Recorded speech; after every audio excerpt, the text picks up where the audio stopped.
Okay, just moving on to our dependency on aid and loans. Right now, with the global climate, it's showing that countries like the US, because they have a new president, President Donald Trump, and they're saying we're withdrawing aid. We are pulling out. Aid from the Haiti mission that our Kenyan army guys are there.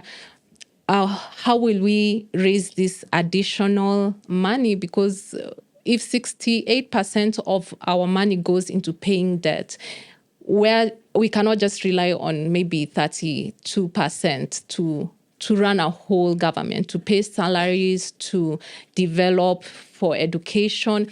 And yes, John Buddy had done an interview in one of the local news stations, and he was saying, for the supplementary development, we are going to rely on development agencies to just cushion us in that area. But now we are seeing that everything is changing in the world and people are losing jobs and programs are shutting down. How can we raise that money then? Two things. Let me start on the issue of the debt. I think the main thing that the Kenyan government should have done, or the Ruto government should have done when they came into power, is to deal with the debt problem. But they chest thumped and said, we will not default, we will pay, we will. There is no shame in saying, guys, we are not able, this is not sustainable. Yeah. Let's sit down, let's restructure this thing to give us some fiscal space to do the things that we need to do. And you restructure. As a human being, you go to a bank and maybe your circumstances have changed. You tell them it was a 5-year loan, can it be now a 12-year loan, so that your monthly repayment reduces. Governments can do that. But we just stand and we say we will not default and we whatever. A lot of bravado which was unnecessary. But they had a golden opportunity to saying we are a new government with old people. We have come in. These debts are not sustainable. If we don't restructure, we will default. Yeah, and people say, but you will be locked out from international markets. Why are we even there? We collect close to 3 trillion in taxes, which is more than enough to run government. Completely more than enough to run government. If we actually cut a lot of waste that we need to cut. So that's on debt. On aid agencies, or US aid specifically, and US being the main donor, I think it's a wake-up call that we cannot run your country and you factor in aid even in your budget. That is, for lack of a better word, embarrassing and shameful for any government to say, this is our budget and we'll get 20% from US aid. I'm thinking, after 50 years of independence, you are still relying on aid. You are not in a crisis. You are not in a war. You are not in anything. It is completely shameful. You said they've withdrawn or stopped funding for our mission in Haiti. Simple. Tell the men to go back on an aeroplane and come back. What are we benefiting from Haiti? Nothing. The peace of Haiti does not affect our peace, does not affect our... If it was Somalia, I would say, yeah, we are trying to make sure that we are peaceful in the country. It is Haiti. Put them in the plane and bring them back. Why are we crying that they have stopped? Let's just bring the boys back to the country and say, we did our part, funding has stopped. It is a service we're offering. If you're no longer paying for the service, we withdraw our resources from there. The government was building a lot of trees in the name of climate, carbon, whatever. The US has pulled out of the Paris Climate Treaty. I want to see how that project will go. Are you going to still put up trees? Were you putting trees because you really love the environment, or because there were dollars that were flowing in?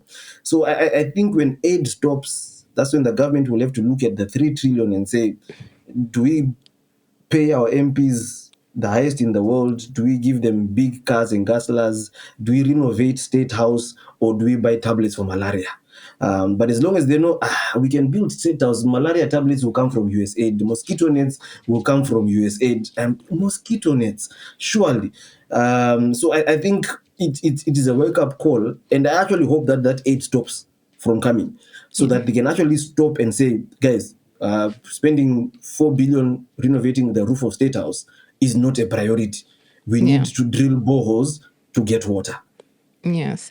And just for the foreign development, investors in Q4 of 2024, because of the abductions and the political tension that was happening, we saw many of them. Actually, it was 16 billion Kenya shillings that was taken out from the country. And yet, prior to that, we had doubled that, we had doubled the amount of money that is brought by FDI. What kind of environment should we have, or what should the government look at to make our environment conducive for these investors to come into the country and also create jobs in that sphere? I think FDI is, truth be said, it's negligible when you look at compare it to globally to FDI moving into other countries. Because FDI is, when you say there's this amount of FDI that has come, you want to say where is it? Which factory has been built? How many people have been employed? Which business is it that has been started that this FDI has come in? Because if it's not doing that, then that FDI is not helping anything. But if you want FDI to grow in Kenya, again, it goes to intentional, purposeful economic policy. African countries need to push intra-Africa trade. Intra-Africa trade is the lowest in regional blocks. When you look at Africa, I think around 14 or 15%, and it's been growing by paltry 2-3% over the years. But if you want to attract FDI, you are telling a company, come and set up base here.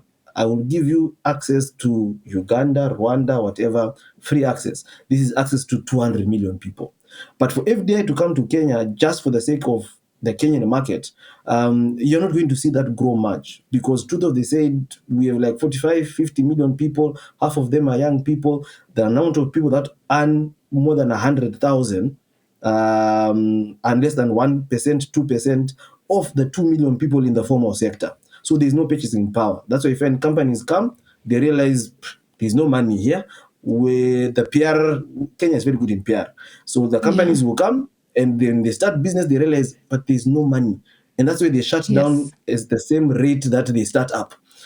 So you want the market to be bigger. You want to attract someone to come to Kenya, not because of the Kenyan market, because the Kenyan market is very small, but you're saying, if you set up here, I have preferential treatment to enter Uganda, to enter Burundi, Rwanda, Tanzania. All of a sudden, you're telling these guys, set up here, you have access to 200 million people in the East Africa region.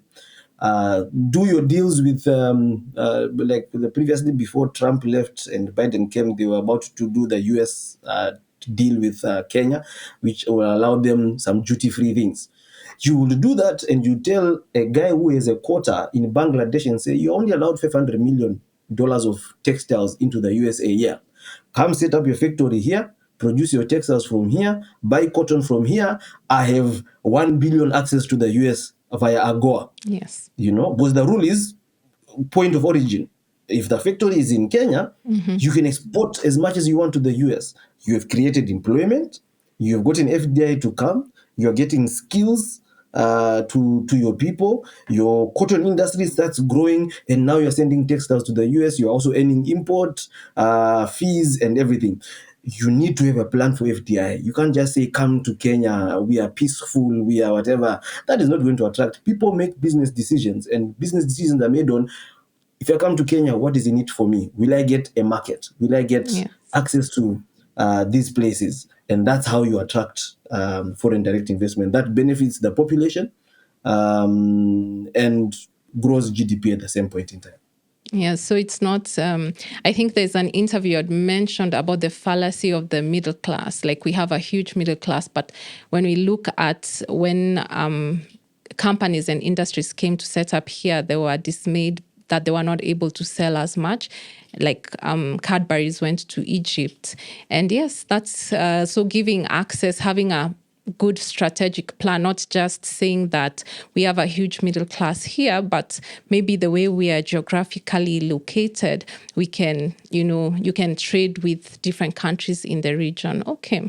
So that's all for today. Our time has run out. I'm so grateful that you have given us your views on the economic policies that our country can do going forward? Do you have any parting shots before we wind up? When it comes to the next election, I think people have realized choices do have consequences. Let's get the right people in parliament that will make the right legislations that make private sector to flourish. Keep your leaders to account. They've been there for 2-3 years. Before someone comes to ask for re-election, have they fulfilled their promises? And what are they offering next? But let's not keep on just recycling people for the sake of he's our man or he's from our tribe. Okay, thank you for that. Thank you for those parting shots. And with that, we shall wind down on this program. Thank you for tuning in and viewing. And yeah, please give us your comments and your opinions on what you think our country should do going forward. Thank you, Dr. Reginald Kadzutu, for your time. And that's it for now. Goodbye.